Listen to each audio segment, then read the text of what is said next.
If you walk down Ledra Street in Nicosia, the capital of Cyprus, everything looks normal. You've got H&M, McDonald's, people drinking iced coffee in the sun, but if you keep walking just for a couple of minutes, the street just stops. You're staring at a militarized buffer zone patrolled by United Nations troops. Hand over your passport, walk through 200 steps of no man's land, and you exit into a territory recognised by only one country on earth, Turkey. This is the last divided capital city in the world. On a recent trip to Cyprus, I crossed this checkpoint expecting little more than a passport check. What I found on the other side felt like entering a different country entirely, because hidden on this island is a ghost town frozen in 1974 and a border that once divided the city into two different time zones. Let's look at where Cyprus actually sits on a map. Politically, it's part of the European Union, but geographically, it sits much closer to the Middle East than most people realise. It's closer to Syria than it is to Italy. Cyprus sits at one of the most strategically important crossroads on Earth, the point where Europe and Asia meet in the Mediterranean Sea. And that location, that geography, is the reason that this island has never truly been left alone. Not 3,000 years ago, not today. The Egyptians controlled it, then the Persians, then the Romans, then the Byzantines, then the Venetians built walls around its cities, walls that still stand tall today. Then the Ottomans took it in 1571 and held it for over 300 years. Then, in 1878, the British Empire stepped in, and that detail matters more than most people realise. When you arrive in Cyprus today, something feels familiar, even if you've never been before. They drive on the left, just like Britain. The plug sockets are the same as the UK. The post boxes on the street corners are red and cylindrical, very, very British. Many shops still even have an early Wednesday close, like Britain used to until it was legally axed in 1994. Even the legal system is based on English common law. Cyprus was a British colony for decades. It only gained independence in 1960. But here's the thing, Britain never fully left. Right now, today, there are two areas on this island that are still officially British territory. They are called the Sovereign Base Areas, RAF Akrotiri and Deucalion. These two areas are the only part of Britain in which the euro is legal tender. They cover about 3% of the entire island, and they are still active military bases. In March this year, with the current conflict in the Middle East, RAF Akrotiri was reportedly targeted by a drone strike. That's not history, that happened just a couple of months ago. This island is still, right now, a military target because of where it sits on a map. When Cyprus gained independence in 1960, the population was roughly 80% Greek Cypriot and 18% Turkish Cypriot. The two communities lived mixed together in the same towns and streets. But the relationship was tense. There had already been violence between the two communities in the late 1950s. In 1963, British Major General Peter Young actually drew a line on a map in green ink, marking out the areas of conflict in Nicosia, a practical solution to track where the trouble was. That green line would later become something much permanent. Then, in July 1974, everything changed. A coup backed by the Greek military junta attempted to seize Cyprus and unite it with Greece. Turkey responded by launching a full military invasion from the north.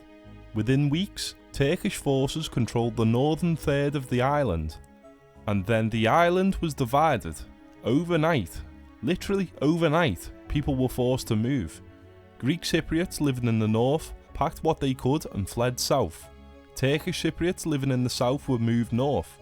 Around 160 to 200,000 people were displaced. Entire communities were uprooted, people leaving their homes and their entire lives behind. Some of them left so fast that they didn't even take everything with them. Here's what crossing the border in Nicosia actually looks like. You're walking down Ledra Street, which is basically the main shopping street in Nicosia. Normal shops and cafes giving a distinct European city vibe. And then you hit a checkpoint. There are signs everywhere warning you that counterfeit goods are prohibited, that you must pass through border control, that you are leaving the Republic of Cyprus. At this point, the guards told me I had to stop filming. You are leaving the European Union. You hand over your passport, you walk through, and in about 200 steps, you're in a completely different world. What shocked me most wasn't the checkpoint, it was how I could walk less than 5 minutes and feel like I'd entered a different country entirely. Churches become mosques, EU flags become Turkish flags, the language changed, the architecture changed, even the beer changed. On the Cypriot side of Nicosia, it looks and feels like a southern European city, but the Turkish side is noticeably more run down, dilapidated buildings and less money flowing through. Most of the border on the Turkish side feature high walls with barbed wire, highlighting that the north views this as a hard international border. In contrast, the Greek side treats it as a soft temporary ceasefire line, though that temporary status has now stretched across 52 years. When I crossed back from the Turkish side into the Republic of Cyprus, I was stopped. The border guard wanted to know exactly where I'd been, what I'd done over there, whether I bought anything. They were specifically asking about counterfeit goods, cigarettes, whether I was bringing anything back. And it struck me, standing there in the middle of a city, being questioned about what I'd done on the other side of a street, that this isn't a historical curiosity, this is a live, active, real border. The kind of border you'd expect between two countries that don't really get on, because that's exactly what this is. In the wider Northern Republic, there is a place called Varosha. In the early 1970s, it was one of the most popular tourist destinations in the entire Mediterranean, full of hotels and beaches, even popular with celebrities. In 1974, when the invasion happened, the residents fled. They thought they'd be back in a few days, they never come back. Varosha sat behind fences and barbed wire, a complete ghost town frozen in time. There are car showrooms in there with brand new cars from the 1970s still inside, still sitting on the forecourt, gathering dust. Hotels still have furniture in the rooms, clothes still hanging in the wardrobes. An entire town just stopped, like someone hit pause in 1974 and nothing moved since.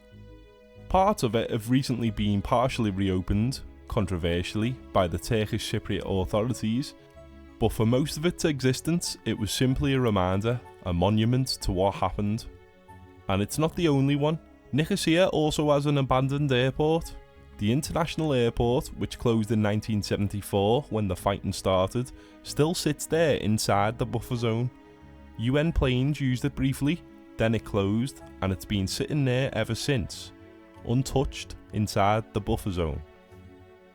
In 1983, the northern part of Cyprus declared independence. They called themselves the Turkish Republic of Northern Cyprus, the TRNC. You can see their flag from the Shakalar Tower in Nicosia. It's painted onto the side of a mountain in enormous letters. It's designed to be seen from the south. It's a statement. But here's the thing about the TRNC. Exactly one country in the entire world recognises it as a real state. Turkey. That's it. Every other country on earth considers it a legal occupation. The United Nations passed resolutions calling for withdrawal back in 1974, which is still unresolved. The EU considers the northern part of Cyprus to be occupied EU territory, which means the TRNC can't join international organisations. It can't really trade freely, and that's partly why the north looks the way it does. Even the number plates are interesting. Turkish Cypriot vehicles have plates that are styled to look similar to the EU plates, with the blue strip on the left, but they're not EU plates. They're not recognised. It's almost like an attempt to look legitimate to the outside world. A country trying to look like something it isn't legally allowed to be. Here's a detail that I think really captures just how divided this place was, and still is. For a brief period in 2016 and 17, Nicosia was a city divided into two time zones. When the clocks changed for daylight saving time in the Republic of Cyprus, the north didn't change them. The TRNC stayed on a different time. So you could literally cross that checkpoint in Ledra Street and go back or forward in time. The exact same street operating in two different hours. It only changed when the TRNC finally aligned with Turkey on time zones, which actually made it match the Republic of Cyprus as well. The last divided capital city in the world was also a city divided by time itself. In 2011, something happened that made Cyprus even more strategically important than it already was. They found gas. Huge natural gas fields deep under the Mediterranean Sea around Cyprus. Billions and billions of cubic meters of it.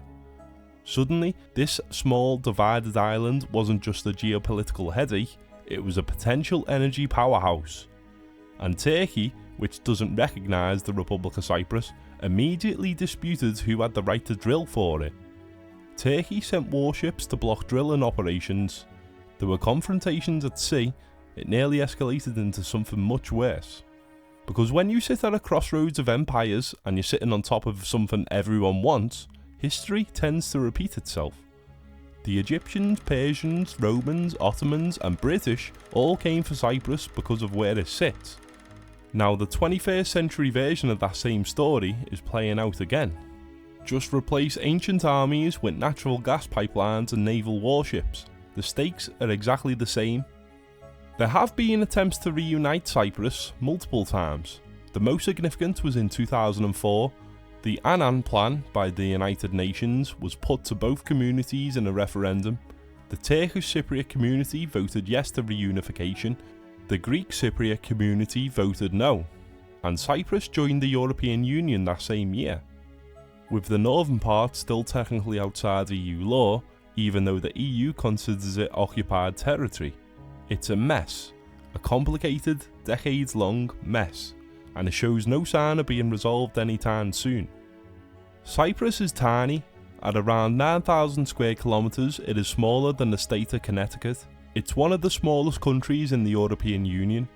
It has a population of around 1.3 million people and takes just a few hours to drive through. And yet, for 3,000 years, every great power that has existed has fought over it. Not because of anything that the Cypriots did, but because of where the island sits on the map. Geography made Cyprus a target. Geography kept it a target. And geography, the gas fields, the proximity to conflict zones, means it will probably keep being a target. Cyprus is genuinely beautiful. You'll see beaches and castles, but underneath it, there is a city cut in half, a ghost town frozen in 1974, an abandoned airport inside a no man's land, an army of UN peacekeepers who have been patrolling the same strip of wasteland for 50 years, there is a flag painted on a mountain visible from the other side of a border, and there is a border guard who will stop you coming back from the other side of a street and ask you what you have bought over there. The Cold War ended with the collapse of the Berlin Wall, but in Nicosia the wall is still standing, because geography doesn't care about politics. If you sit at the crossroads of the world, eventually the world will come for you. It always does. Governments change, empires rise and fall, but Cyprus is still sitting in exactly the same place it was 3,000 years ago. And that's why the world's last divided capital is still divided today. If you want to see how geography is quietly shaping the next major global flashpoints, hit subscribe.